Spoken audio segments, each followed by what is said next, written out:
Olá, eu sou Alessandra Nascimento e você está ouvindo a Mobilidade e Inovação Bosch, o podcast sobre o futuro da mobilidade urbana.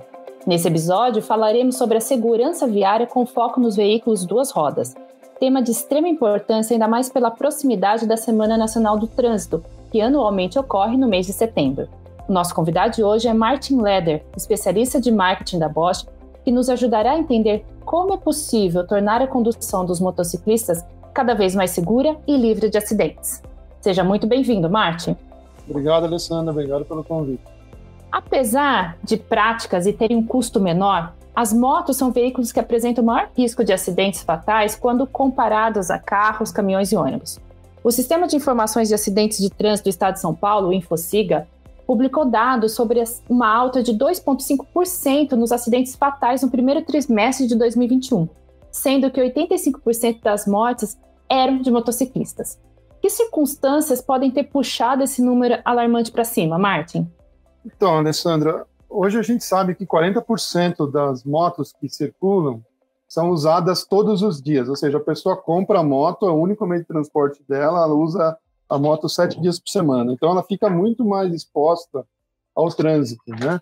Além disso, existem alguns fatores, por causa da pandemia, que aumentaram também a utilização da moto, né? O próprio uso da moto como uma ferramenta de trabalho, como os entregadores, deliveries, né? Motofretistas, mototaxistas, as pessoas tentando maior distanciamento social, fugindo do transporte público, usando a moto como um meio de transporte. E a gente sabe também que os próprios créditos que são dados hoje, financiamentos para compra de motos, ficaram mais simples, o que aumentou a venda, aumentou o uso da moto e acabou aumentando a quantidade de motos no trânsito, né?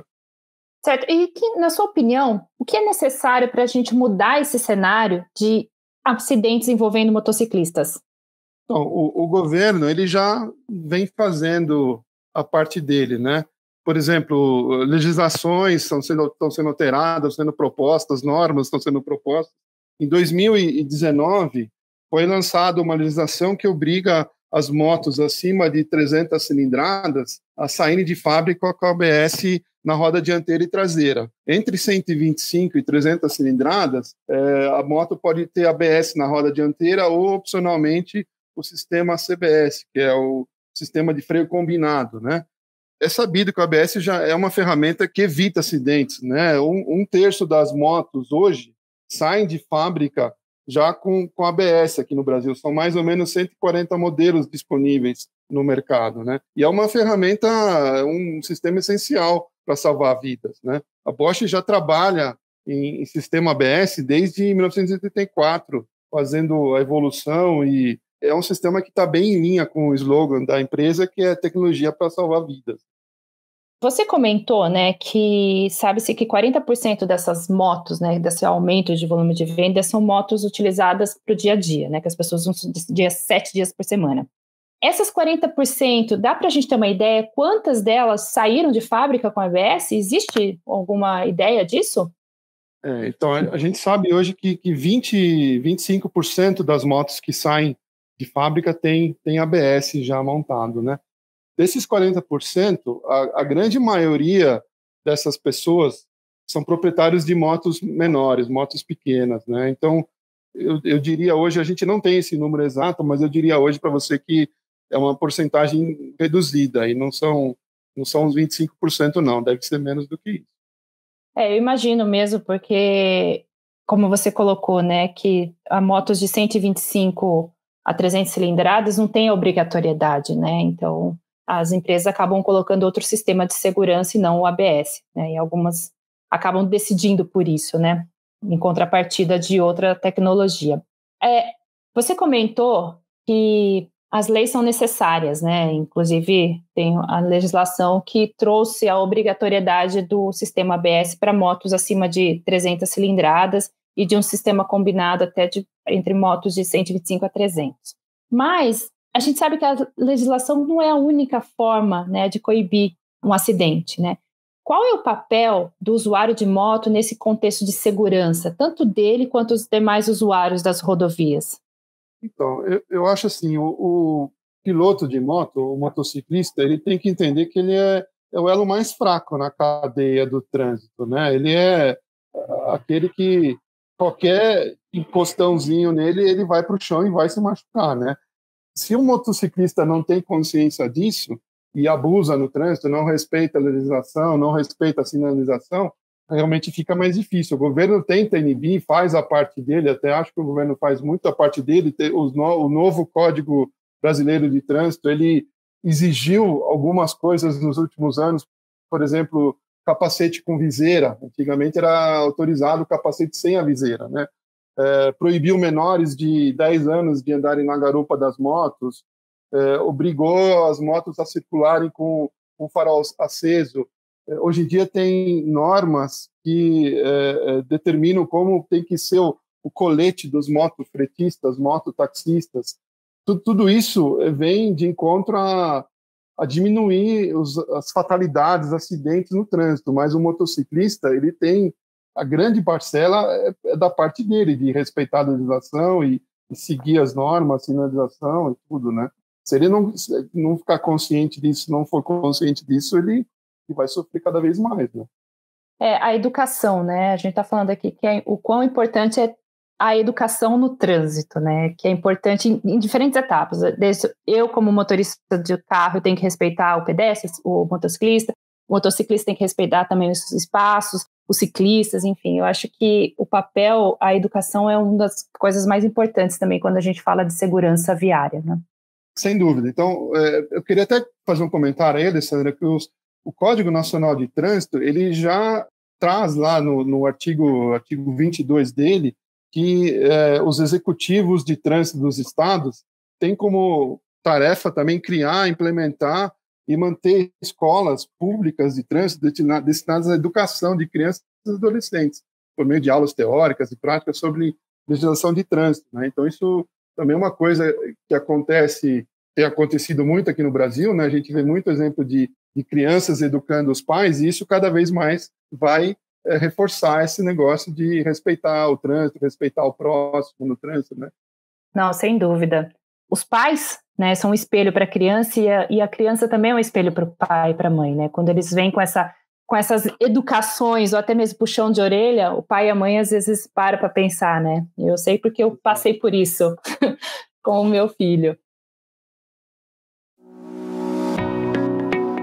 A gente vê também que a Abraciclo, ela divulgou que a produção de motos cresceu 45% no primeiro semestre de 2021, com a fabricação de aproximadamente 570 mil unidades. Este foi o melhor resultado nos últimos 6 anos. Só as motos de baixas cilindradas tiveram um aumento de cerca de 85% nas vendas esse ano, que eu imagino que esteja atrelado a essa questão que você mencionou no início, né, da busca, né, de um veículo para trabalho, para o dia a dia, enfim, para fugir do transporte público por conta da pandemia. Além disso, na sua opinião, o que deve esse crescente protagonismo das motos na mobilidade do Brasil? Porque esse é algo que a gente vem acompanhando já há alguns anos, né? Não foi só específico do período de pandemia. Esse crescente de motos também, para mim, isso é um espelho da nossa economia, da nossa sociedade, né? Então, a gente vê, por exemplo, as pessoas saindo da bicicleta e indo para o ônibus, ou saindo do cavalo lá da fazenda e usando a moto na fazenda, né? Isso é um sinal, vamos dizer assim, de evolução econômica até certo ponto para mim, né? A gente sabe, por exemplo, hoje que os maiores mercados de motos no Brasil são no Sudeste e no Nordeste. Lá no Nordeste, eu já vi relatos de casos da pessoa trocar o cavalo dela lá por uma moto e ela guarda a moto dentro da sala, como sendo o maior bem que ela tem, o troféu que ela conquistou nos últimos anos, né? Então, assim, a moto realmente é um espelho disso aí, de que a sociedade está evoluindo. O próximo passo é talvez o carro próprio, e daí o último passo, eu diria para você, que seria um transporte público de alta qualidade, né? Onde você não depende mais da sua moto ou do seu carro, mas para mim a moto é um sinal de evolução das pessoas. Especialmente quando você fala, né, na região norte e nordeste, né, que tem uma renda per capita menor do que a região sudeste, né? Então isso realmente é um status a família, né? Um crescimento econômico ali que bem bacana isso. E assim, como é possível, né, pensando nessa disseminação das motos, né, tornar a condução dos motociclistas mais confortável e segura hoje, pensando hoje, né? O que a gente pode fazer, né? A indústria pode fazer para tornar essa condução mais segura?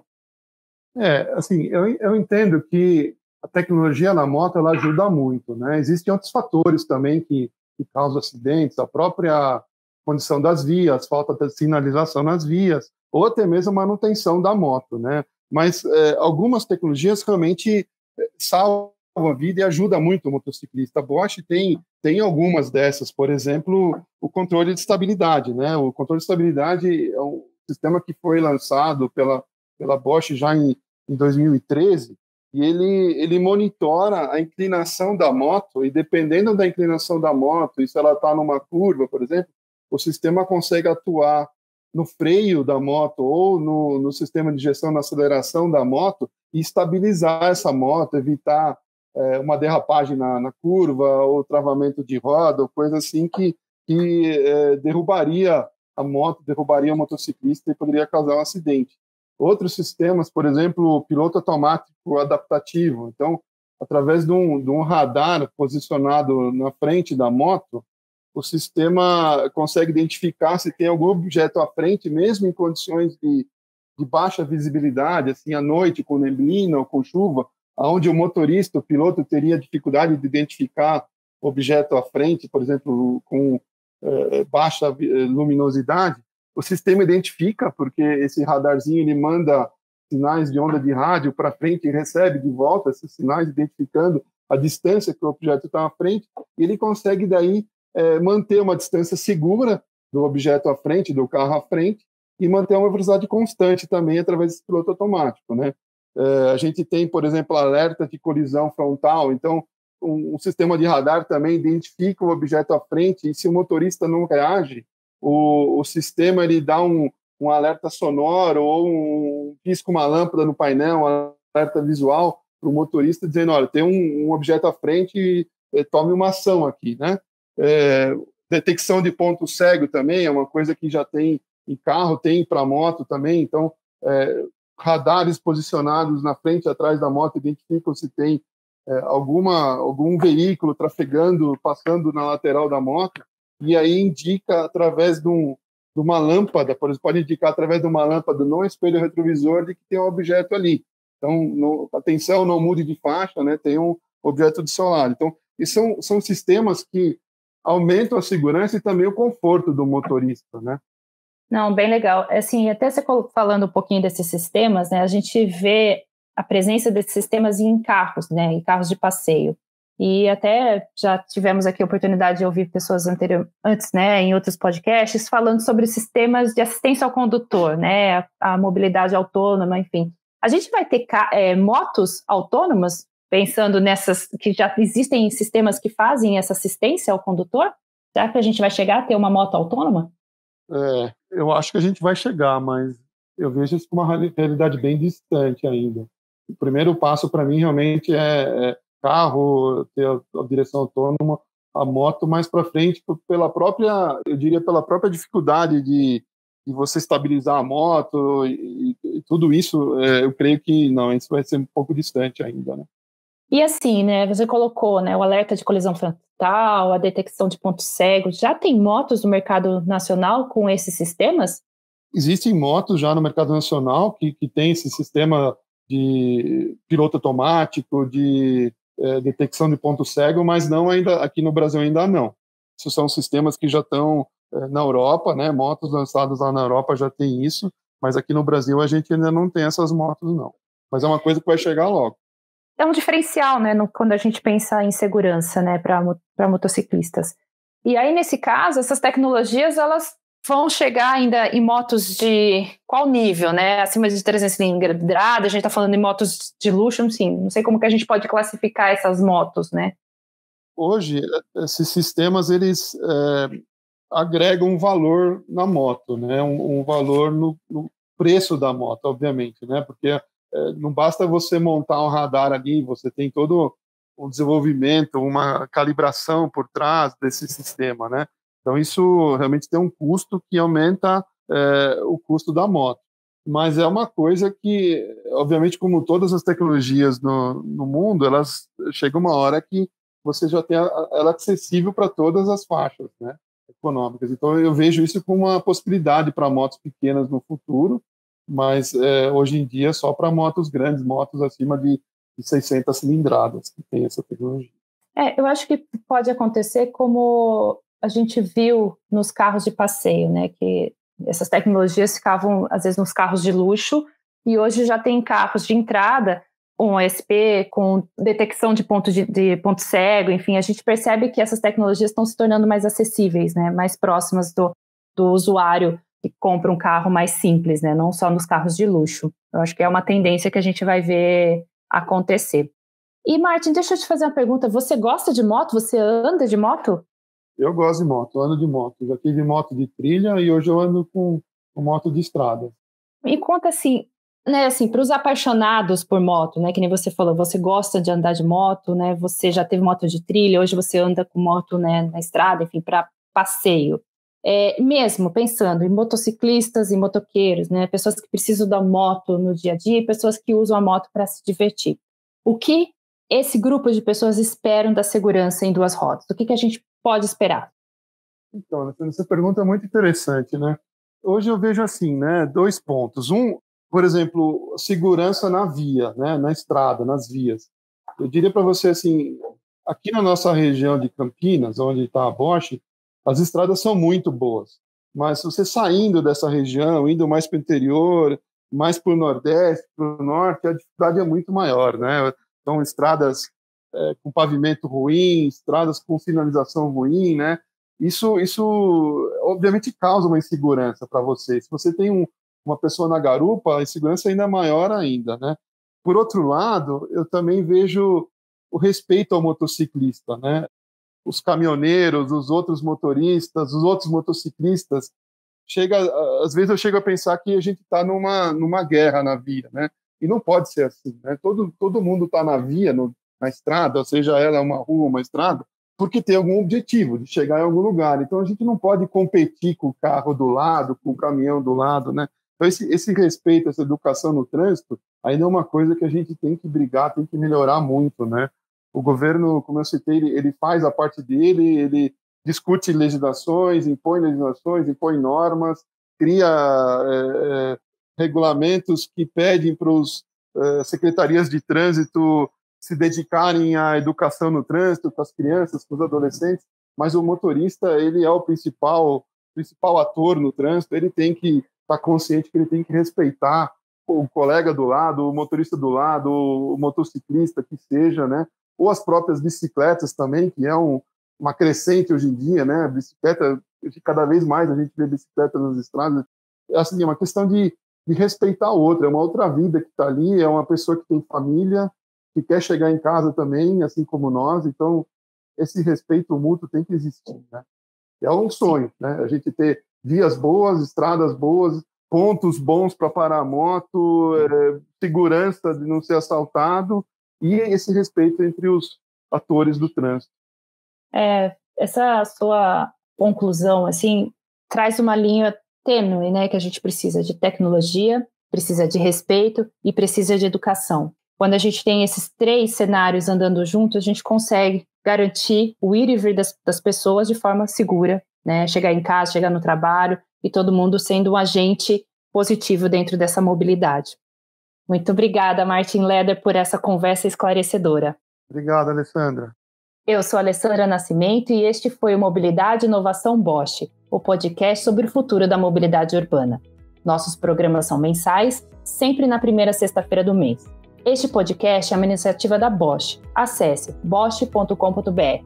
Lembrando que Bosch se escreve com SCH. O podcast Mobilidade e Inovação Bosch é produzido pela agência Digitale. Acesse digitale.com.br/podcast.